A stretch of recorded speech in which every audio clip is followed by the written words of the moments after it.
Yang kedua adalah struktur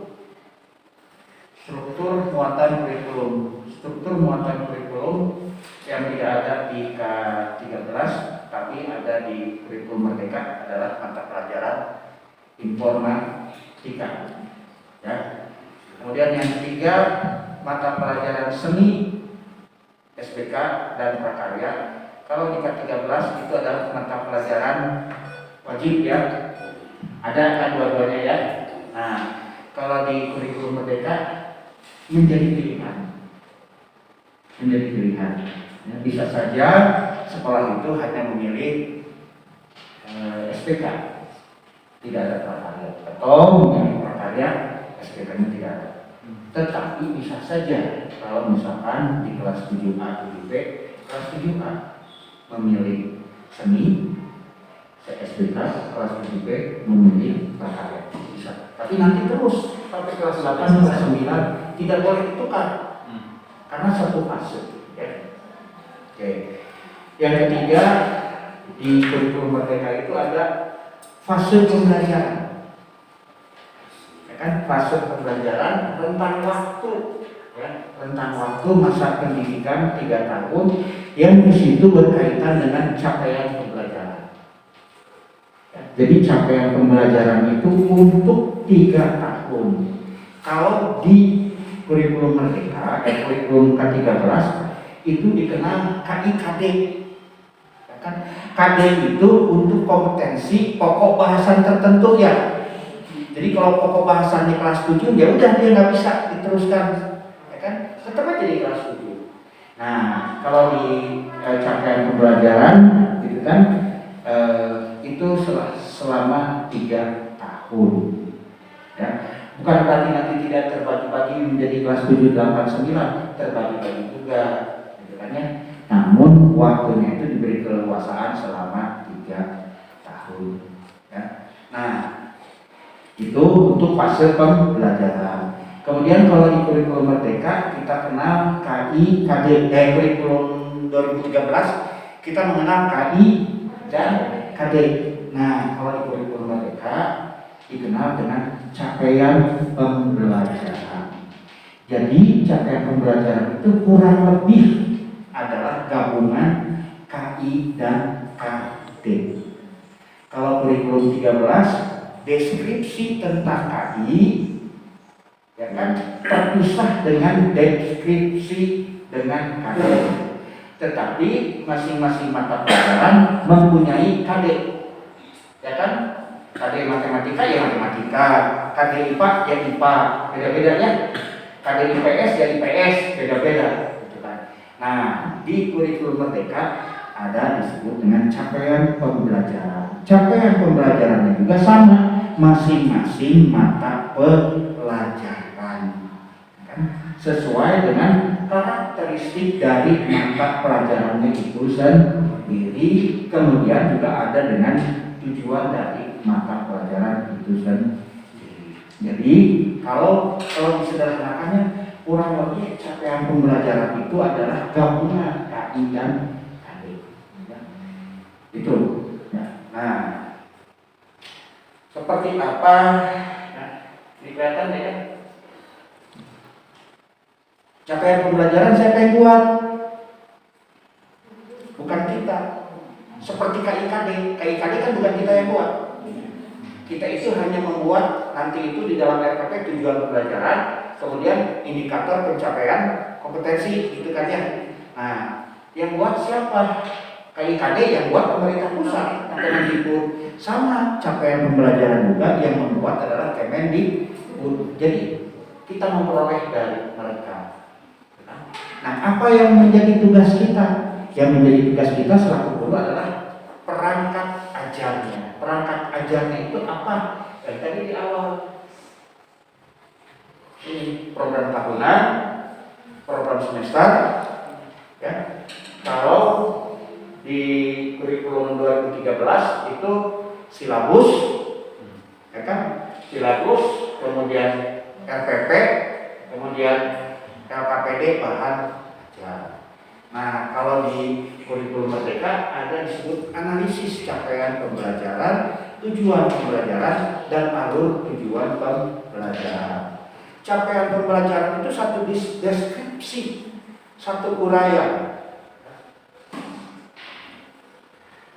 Satu uraian yang di dalamnya itu ada yang dimaksud dengan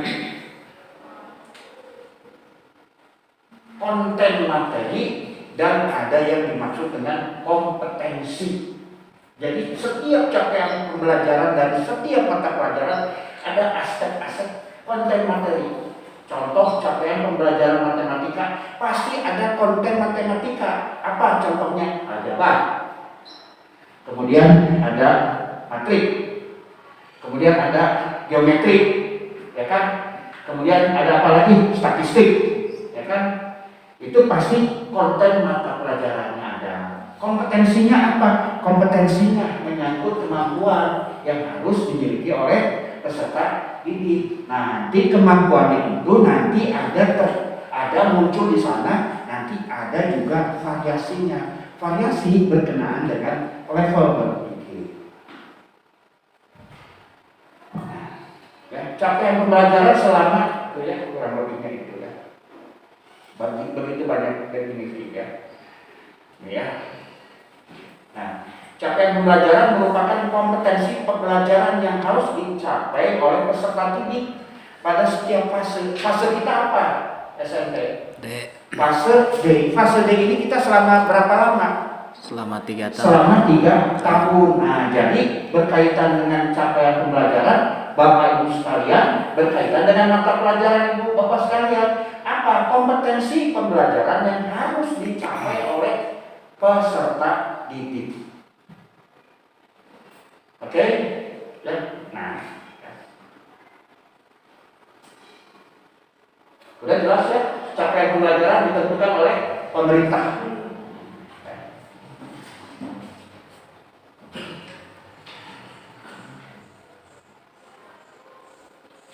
Oke, tadi udah ya, capaian pembelajaran untuk SD, SMP, SMA, SMK sudah ada ya. Oke. Saya biar ambil singkatnya. Di mana capaian pembelajaran kita bisa peroleh? Ada surat edarannya nanti, ya, capaian pembelajaran. Nah, di sini surat edarannya nomor 008. Ini kalau nggak salah sudah ada ininya, sudah ada perubahannya. Saya tidak ada plan harus. Ya. Ini ada capaian pembelajaran. Di sini semua ada capaian pembelajaran mata pelajaran. Ya, nanti kalau memang dibutuhkan sebagai bahan, nanti saya kasih ya Pak Ipan. Ada di sini. Nah, karena sudah ditentukan oleh pemerintah. Ya. Oke. Apa saja isi dari capaian pembelajaran itu? Nah, tadi sudah dijelaskan ada konten materi, ada kompetensi, ada juga variasi level berpikir. Jadi merupakan satu kesatuan tentang pengetahuan, keterampilan dan sikap. Ya capaian pembelajaran itu. Nah, capaian pembelajaran bukan SKL ya. Capaian pembelajaran bukan SKL, tapi capaian pembelajaran itu setara dengan KIKD.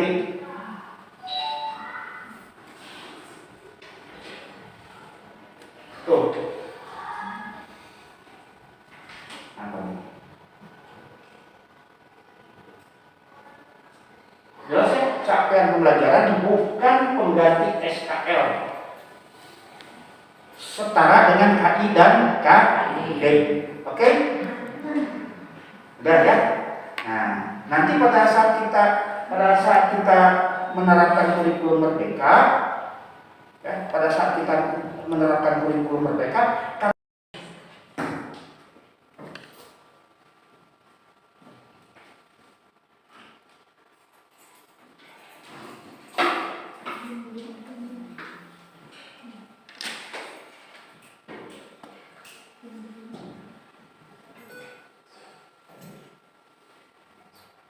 jadi tadi saya di masjid hanya bisa beristighfar. Beristighfar itu mohon ampunan. Karena saya sudah memberikan contoh perilaku yang tidak baik. Dengan Oleh sebab itu saya mohon maaf kepada Bapak Ibu sekalian atas perilaku saya kurang pada tempatnya. Mudah-mudahan Bapak Ibu sekalian bisa memberikan maaf kepada saya. Karena Bapak Ibu sekalian butuh keteladanan. Mohon dimaafkan ya Bapak Ibu sekalian. Itulah contoh manusia itu tempat kebenaran yang menurut Allah SWT. Bapak Ibu sekalian, ya seperti itu jadinya Pak Agus. Mohon maaf ya Pak Agus ya. Sama-sama Pak, kami juga minta maaf. Ya, Kejadian sebentar. Siapa kita? Indonesia. NKRI harga mati. NKRI harga mati. Belajar Pancasila bisa. Tepuk tangan buat kita semua. Sekarang insya Allah familiar ya lagu di sana senang. Biar kita semua senang, bahagia, kita nyanyi lagu di sini senang, di sana senang. Cuman ada modifikasi sedikit. Nanti di akhir saya kasih modifikasi ikuti gerakan saya ya. Baik, semuanya kalau sudah terkondisi kita sambil menyanyi dan bertepuk tangan ya. 1, 2, 3. Di sini senang, di sana senang, di mana-mana hatiku senang. Di sini senang, di sana senang, di mana-mana hatiku senang. Tangan melambai-lambai, pinggul digoyang-goyang, kaki dihentak-hentak, putar badan. Tangan melambai-lambai, pinggul digoyang-goyang, kaki dihentak-hentak, putar badan. Satu lagi. Di sini senang, di sana senang, di mana-mana hatiku senang. Di sini senang, di sana senang, di mana-mana hatiku senang. Tangan melambai-lambai, pinggul digoyang-goyang, kaki dihentak-hentak, putar badan. Tangan melambai-lambai, pinggul digoyang-goyang, kaki dihentak-hentak, putar badan. Siapa kita? Indonesia. NKRI harga mati. Belajar Pancasila bisa. Tepuk tangan buat kita semua. Terima kasih. Silakan hadirin dipersilakan dulu kembali. Kalau ya udah.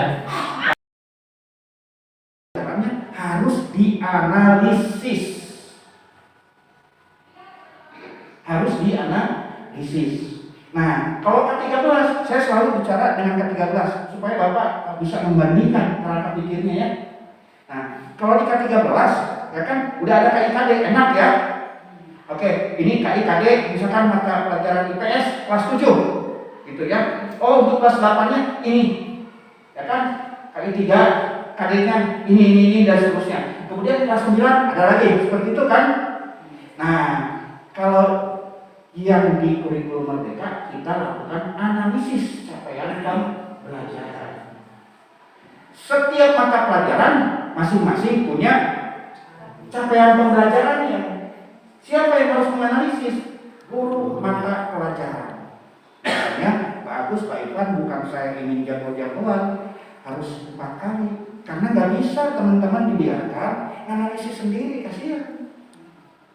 Harus bareng-bareng dengan guru yang linier. Jadi nanti guru IPS dari APN gabung dengan guru IPS dari Nurul Ilmi, matematika dari APN gabung dengan matematika dari Nurul Ilmi. Nanti akan saling mengoreksi. Kayak jangan itu mah kelas yang 7, yang ini kelas 8. Karena masing-masing hafal sampai ke jenjangnya itu hafal kalau guru mata pelajarannya. Ya. Jadi kita harus menganalisis CP. Kalau di KIKD dianalisis, ya kan? Analisis menjadi apa? Pada saat kita menyusun perencanaan di K13, pada saat kita menyusun rencana pembelajaran, pada saat menyusun rencana pelajaran, satu, apa yang kita isi? Satu, menyusun rencana pembelajaran, satu, identitas. Mata pelajaran termasuk identitas. Oke, identitas ya.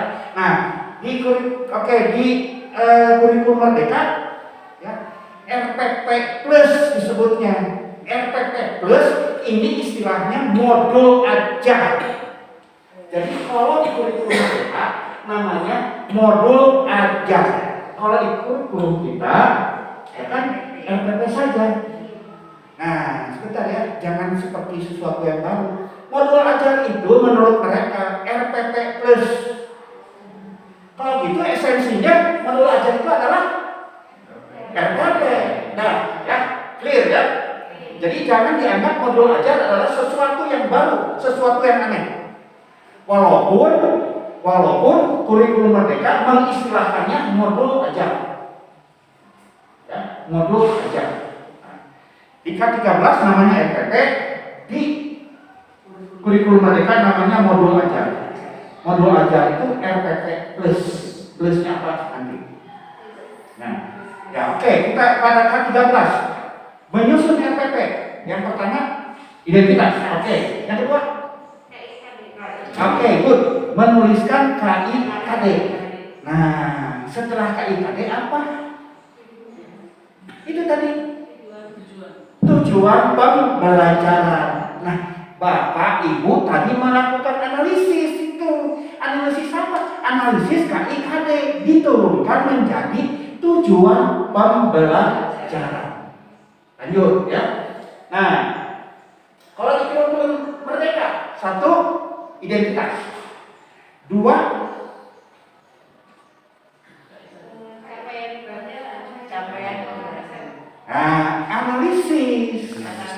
analisis capaian pembelajaran. Dalam bentuk apa analisis capaian pembelajarannya? Hasil akhirnya? Iya, betul itu tadi. Apa saja? Siapa tadi yang bicara? Iya, betul itu. Siapa yang bicara itu? Iya, tujuan pembelajaran. Jadi capaian pembelajaran harus dianalisis menjadi tujuan pembelajaran. Bagaimana menganalisis tujuan pembelajaran? Awas, K13 itu sudah disediakan. Sudah disediakan. Ya. KIKD sudah disediakan. Kita mudah. Di K13 tujuan pembelajaran harus mengandung A, B, C, D. Saya contohkan. Perhatikan apa kurangnya.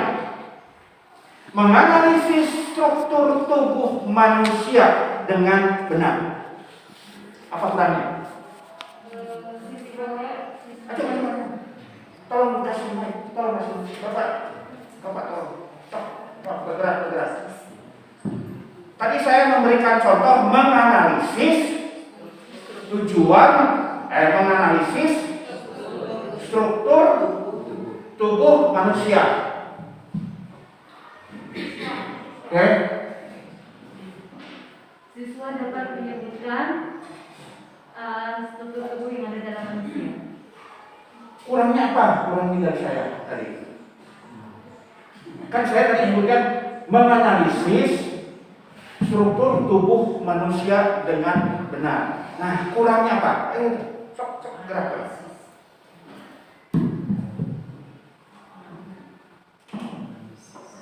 Namanya sedikit, siswa dapat menganalisis struktur tubuh manusia dengan benar. Tekniknya. Oke. Masih ada yang mau menambahkan? Ada tambahannya, siswa dapat menganalisis struktur tubuh manusia dengan benar. Masih ada kurangnya tidak?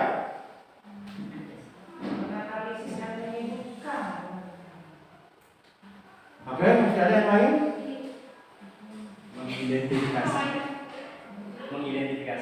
Mengidentifikasi.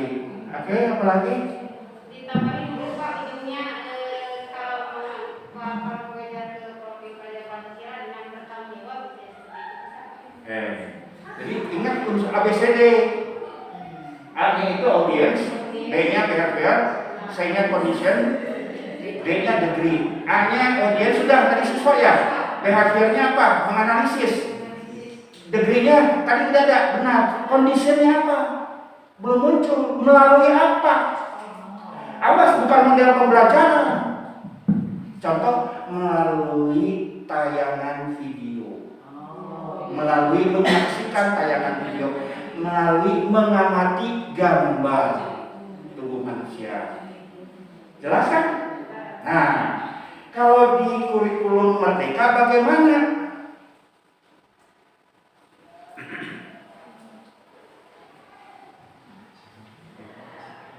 Kurikulum Merdeka bagaimana?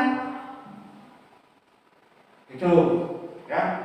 Oke, dari KIKD tujuan pembelajaran, kemudian di kurikulum K13 ya menjadi apa? Indikator-indikator. Setelah di kurikulum Merdeka dari tujuan pembelajaran, dari analisis capaian tujuan pembelajaran, kita ke tujuan pembelajaran. Dari tujuan pembelajaran kita buat alurnya. Alur tujuan pembelajaran. Nah, bagaimana menyusun itu? Tuh, ya, sederhana aja ya. Saya harus mengakhiri ya. Saya sederhana karena saya harus mengakhiri. Kerangka pikir pada saat kita menyusun RPP. Ya, pada saat kita menyusun RPP, kerangka pikirnya adalah tujuan pembelajaran. Kan itu dah ya, kaitannya nggak usah, identitasnya nggak usah sebut ya. Tujuan pembelajaran, dari tujuan pembelajaran setelah itu apa? Pada saat kita menyusun RPP. Bukan, di kurikulum 2013.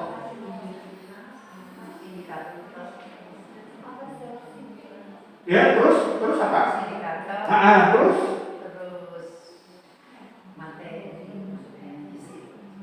apa? Ya apa? So, masa lupa?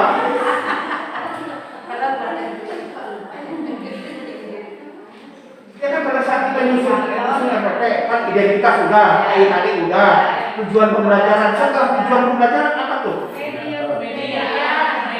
Oke, kita tuliskan media pembelajaran, apa lagi? Kegiatan pembelajaran. Materi. Nah, kegiatan pembelajaran atau nama lainnya apa? Ada kegiatan. Nah, kegiatan pembelajaran. Oke. Identitas, tujuan pembelajaran, kemudian media pembelajaran, segala macamnya. Terus tadi kegiatan pembelajaran. Awal kegiatan inti. Kegiatan pembelajaran, langkah-langkah pembelajaran ya. Oke, ya diulang. K13, satu yang pentingnya aja ya. Kalau identitas nggak usah. Dari tujuan pembelajaran kita menyusun apa? Media pembelajaran. Kegiatan pembelajaran. Setelah kegiatan pembelajaran melakukan penilaian. Itu K13. Itu kerangka pikir yang terus ada di dalam pikiran kita selama bertahun-tahun, selama puluhan tahun. Oke? Itu. Nah, di kurikulum Merdeka berubah. Setelah kita lakukan analisis capaian pembelajaran menjadi alur tujuan pembelajaran, dari tujuan pembelajaran, contoh tadi ya, siswa dapat menganalisis struktur tubuh manusia melalui tayangan video dengan benar. Contohnya itu kan? Nah, itu tujuan pembelajarannya. Timbulkan dalam diri kita pertanyaan. Apa yang menjadi bukti bahwa siswa dapat menganalisis?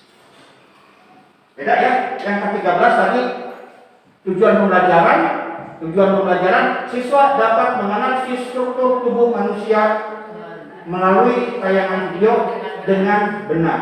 Maka lanjutannya adalah langkah pembelajaran. Nanti ada media, alat, bahan segala macam ya. Dari langkah pembelajaran nanti ada model pembelajaran. Dari situ ke penilaian, ya kan? Remedial dan pengayaan itu K13. Nah, kalau kurikulum merdeka dari tujuan pembelajaran yang tadi siswa dapat, contohkan tadi siswa dapat menganalisis struktur tubuh manusia melalui tayangan video dengan benar. Maka langkah keduanya adalah apa yang menjadi bukti bahwa siswa dapat menganalisis. Kalau tadi beda ya, langsung langkah pembelajaran. Nah, kalau ini timbulkan dalam diri kita pertanyaan, apa buktinya? Kira-kira apa buktinya? Siswa dapat menganalisis.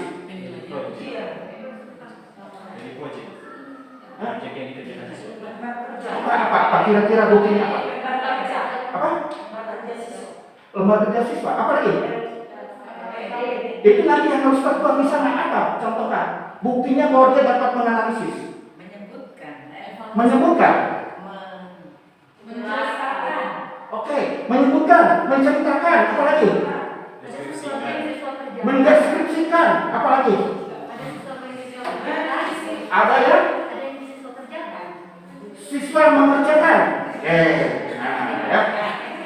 Setelah kita mengumpulkan tanda-tanda atau setelah kita mengidentifikasi bukti, ya, mengidentifikasi bukti untuk tujuan pembelajaran, kita harus ukur.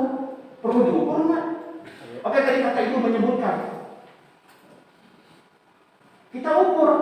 Siswa dapat menyebutkan atau tidak pakai alat ukur apa? Ya kan? Tes apa? Oke, tes tertulis. Sebutkan kira-kira seperti apa tes tertulisnya. Bagaimana kira-kira deskripsi tes tertulisnya? Tadi kan contohnya buktinya itu menyebutkan. Oke, kita bikin alat tesnya yang harus ukur. Alat tesnya tertulis. Oke, coba deskripsinya kayak apa? Ya? Iya, sebutkan aja bagaimana deskripsinya kalimatnya. Evaluasi. Pertanyaannya. Sebutkan. Pertanyaannya. Soalnya kan tadi tes tertulis.